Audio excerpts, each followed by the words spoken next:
او جوانو تم یہ کچھ تو شرم کرو، اے نام لیتے ہو حسین کا، نقل کرتے ہو یزید کی، اور مجھے بتاؤ تو صحیح حسین تمہارے ساتھ کیسے ہوں گے؟ اے حسین عاشقوں کے ساتھ ہیں، حسین دوگلوں کے ساتھ نہیں۔ اے آگے دشمن ہے، پیچھے دشمن ہے، دائیں دشمن بائیں دشمن، حسین کی تلوار چل رہی ہے، یزیدیوں کے گلے کاٹ رہی ہے۔ اب اس تلوار کو کوئی نہیں روک سکتا، اب اس تلوار کو کوئی نہیں روک سکتا۔ لیکن اچانک حسین کی تلوار رک گئی، اچانک میرے پیر حسین کی تلوار رک گئی، یزیدیوں میں ہلچل مچ گئی، اور جس تلوار کو بھوک نہ روک سکی، جس تلوار کو پیاس نہ روک سکی، جس تلوار کو علی اکبر کی جوانی نہ روک سکی، جس تلوار کو قاسم کا لوٹا ہوا شباب نہ روک سکا، وہ تلوار اچانک کیسے رک گئی؟ کیوں؟ اس لیے کہ نماز کا وقت ہو گیا تھا۔ اے حسین ابن علی، دائیں دشمن ہے بائیں دشمن ہے، تلوار چلنی چاہیے تھی، تلوار کیوں روکی؟ فرمایا نماز اس سے بھی زیادہ اہم ہے۔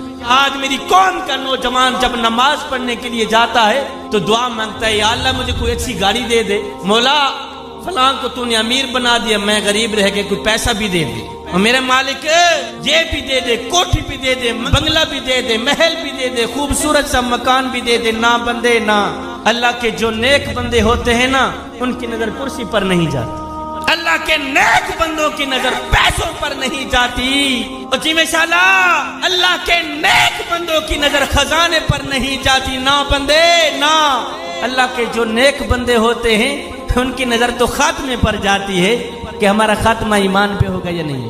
ادھر سے ایک بابا جی آ رہے تھے، سفید داڑھی والے بابا، تو ادھر سے ایک نوجوان جا رہا تھا، قبلہ نوجوان کے ہاتھ میں کتے کی ڈور تھی، نوجوان نے کتا پکڑا ہوا تھا۔ ادھر سے بابا جی آ رہے تھے، سفید داڑھی والے بابا، اللہ کے نیک بندے، تو ادھر سے ایک نوجوان جا رہا تھا، نوجوان کے ہاتھ میں کتے کی ڈور تھی، نوجوان نے کتا پکڑا ہوا تھا۔ تو نوجوان نے کہا بابا جی ایک بات تو بتائیں، آپ اچھے ہیں یا میرا کتا اچھا؟ دل کے کانوں سے سنیے گا۔ نوجوان نے کہا بابا جی آپ اچھے ہیں یا میرا کتا اچھا ہے؟ آپ اچھے ہیں یا میرا کتا اچھا ہے؟ اور بابا جی کو نہ تو کوئی غصہ آیا، اور بابا جی کو نہ تو کوئی تکلیف ہوئی، بابا جی رو کر کہنے لگے بیٹے کیا پوچھتے ہو؟ اگر خاتمہ ایمان پہ ہو گیا تو میں اچھا،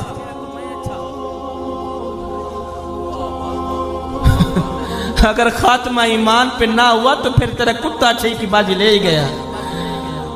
اللہ کے نیک بندوں کی نظر پیسوں پر نہیں جاتی، نہ بندے نہ، اللہ کے جو نیک بندے ہوتے ہیں ان کی نظر تو خاتمے پر جاتی ہے کہ ہمارا خاتمہ ایمان پہ ہوگا یہ نہیں۔ آج بابا جی کی چٹی داڑھی ہو گئی ہے، قبر کی طرف ٹانگیں چلی گئی، ہے بابا جی جھوٹ بولنے سے ابھی بھی باز نہیں آتا، ابھی بھی اپنے کرتوتوں پہ تلا ہوا ہے۔ اور جی میں شالا پہلے تیرے بچپنے کا جنازہ نکلا تھا، تجھے یاد ہوگا، پہلے تیرے بچپنے کا جنازہ نکلا ہے، پھر تیری جوانی کا جنازہ نکلا، پھر تیری قوت، تیری طاقت، تیری سماعت کا جنازہ نکلا، ہر چیز کا جنازہ نکل گیا ہے، تیری آنکھوں میں بھری غلاظت ویسی کی ویسی رہ گئی۔ اور نادان جس طرح تیرے بچپنے کا جنازہ نکلا تھا، تیری جوانی کا جنازہ نکلا تھا، کاش کہ تیری آنکھوں میں بھری غلاظت کا بھی جنازہ نکل جاتا تو اللہ کا نیک بندہ بن جاتا۔ اللہ اکبر۔ اللہ کے جو نیک بندے ہوتے ہیں ان کی نظر کرسی پر نہیں جاتی، ان کی نظر تو خاتمے پر جاتی ہے۔ جوانوں اچھی سوچ رکھو، سوچ سے الفاظ بنتے ہیں، الفاظ سے اعمال بنتے ہیں، اعمال سے کردار بنتے ہیں، کردار سے ہی انسان کی پہچان بنتی ہے، کردار سے ہی انسان کی عزت بنتی ہے، کردار سے ہی انسان کی شخصیت بنتی ہے۔ عطر سے کپڑوں کو مہکانا کوئی بڑی بات نہیں ہے شاہ جی، مزہ تو تب ہے کہ تیرے کردار سے خوشبو آئے۔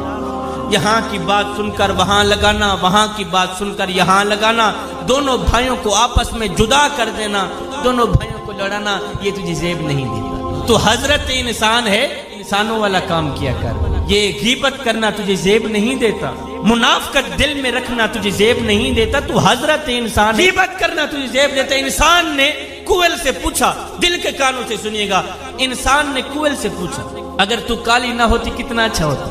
انسان نے کوئل سے پوچھا اگر تو کالی نہ ہوتی کتنا اچھا ہوتا۔ پھر انسان نے ساگر سے پوچھا اگر تو کھارا نہ ہوتا کتنا اچھا ہوتا۔ پھر انسان نے ایک دن قبلہ گلاب کو اٹھایا، پوچھنے لگے اور تیرے اندر یہ کانٹے نہ ہوتے تو کتنا اچھا ہوتا۔ تینوں بول اٹھے اے انسان، اگر تیرے اندر دوسروں کے عیب ڈھونڈنے کی عادت نہ ہوتی تو کتنا اچھا ہوتا۔ ایک بزرگ قبرستان میں کھڑا رو رہا تھا نا، تو کسی نے دیکھا، پوچھا بابا کیا ہوا؟ کسی نے مارا ہے، کسی نے پیٹا ہے، کسی نے دکھ دیا ہے، کسی نے درد دیا ہے، بھوک لگی ہے، کسی نے کھانا نہیں دیا، پیاس لگی ہے، کسی نے پانی نہیں دیا، کیوں رو رہے ہو؟ کیا وجہ ہے؟ اس بزرگ نے کہا نا بابا نا، یہ میرے مسئلے نہیں ہیں۔ کہا پھر کیوں رو رہے ہو؟ کیا ہوا ہے؟ اس بابے نے کہا بھائی آج میرا پروگرام بنا کہ بندوں کی رب سے صلح کرا دوں۔ کہا پھر کیا بنا؟ بابے نے کہا یار وہ تو مانتا ہے پر دنیا والے نہیں مانتے۔ وہ تو کہتا ہے لے آئے نہیں میری چوکھٹ پر، وہ تو کہتا ہے لے آئے نہیں میری دہلیز پر، ایک ہی آنسو سے سارے کے سارے گناہ دھو ڈالوں گا۔ ان کو بول ایک بار میرے دربار پہ آ کر تو دیکھیں، ایک بار اپنا دامن پھیلا کر تو دیکھیں۔ اور بخشش کی حد نہ کر دوں مجھے رب العالمین بھی نہ کہنا، بخشش کی انتہا نہ کر دوں مجھے رب العالمین بھی نہ کہنا۔ اے میرے دربار پر اگر فرعون آ جاتا میں تو اس کو بھی بخشنے کے لیے تیار تھا، تو میرا اپنا ہے، تیرا میرا تو ذاتی تعلق ہے، اس لیے کہ تو میرے حبیب کا امتی ہے۔ یار میں ان کو سیدھی راہ دکھانے کی کوشش کرتا ہوں، یہ الٹا مجھے گور گور کے دیکھتے ہیں، مجھے مارتے ہیں، مجھے تنگ کرتے ہیں۔ اللہ اکبر۔ ایک مرغے سے پوچھا گیا نا کہ لوگ تجھے جینے نہیں دیتے، کاٹ ڈالتے ہیں، آخر ایسا کیوں کرتے ہیں؟ تو مرغے نے جواب دیا میاں لوگوں کو جگانے والوں کا یہی حال ہوتا ہے، لوگوں کو جگانے والوں کا یہی انجام ہوتا ہے کہ لوگ کاٹ ہی ڈالتے ہیں۔ اللہ اکبر۔ دوسرے دن یہی بزرگ قبرستان میں کھڑا رو رہا تھا، کسی نے دیکھا، پوچھا بابا تیری بھی عجیب کہانی ہے، کبھی کبھی تو بازاروں میں روتا ہے، کبھی کبھی تو قبرستانوں میں روتا ہے، آج کیا بنا؟ اس بزرگ نے کہا بھائی آج بھی میرا وہی کل والا ہی مسئلہ ہے۔ کہا آج میرا پروگرام بنا کہ قبرستان والوں کی رب سے صلح کرا دوں۔ کہا پھر کیا بنا؟ اس بزرگ نے کہا یار یہ تو رو رو کر دعائیں مانگ رہے ہیں، یا اللہ ہمیں بخش دے، ہمیں معاف کر دے، لیکن وہ آوازیں دے رہا ہے نہیں نہیں، اب جو تمہاری بخشش کا دروازہ تھا وہ بند ہو چکا ہے، تمہاری مغفرت کا جو دروازہ تھا وہ بند ہو چکا ہے۔ اے بندے آج ہمارے پاس وقت ہے توبہ کرنے کا، آج ہمارے پاس وقت ہے استغفار کرنے کا۔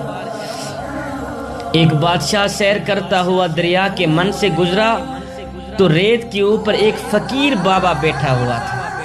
اللہ اکبر۔ بادشاہ کے گزرنے پر فقیر کو جنبش بھی نہ ہوئی کہ بادشاہ جا رہا ہے، اس کو اٹھ کر سلام دوں، اس کا استقبال کروں، بادشاہ ہے وقت کا۔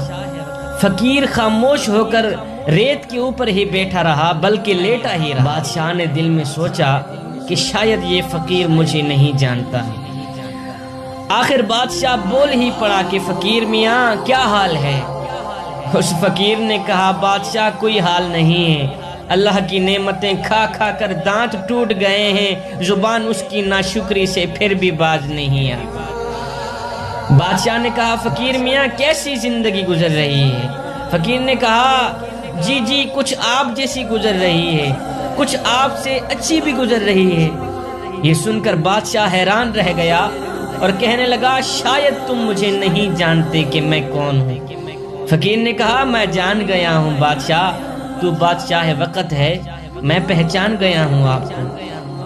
تو بادشاہ نے کہا پھر میرے جیسی زندگی گزارنے کا تصور نہیں کیا جاتا، اور تم مجھ سے بھی اچھی زندگی گزار رہے ہو، وہ کیسے گزار رہے ہیں؟ فقیر نے کہا بادشاہ تو پھولوں کے بستر پہ سوتا ہے، میں ریت پہ سوتا ہوں۔ جب آپ کو اور مجھے نیند آ جاتی ہے اس وقت تجھے پتہ یہ نہیں ہوتا کہ میں پھولوں کے بستر پہ سویا ہوا ہوں، اور مجھے پتہ یہ نہیں ہوتا کہ میں ریت کے اوپر سویا ہوا ہوں۔ اس وقت تیری اور میری زندگی ایک جیسی ہی گزر رہی ہوتی ہے۔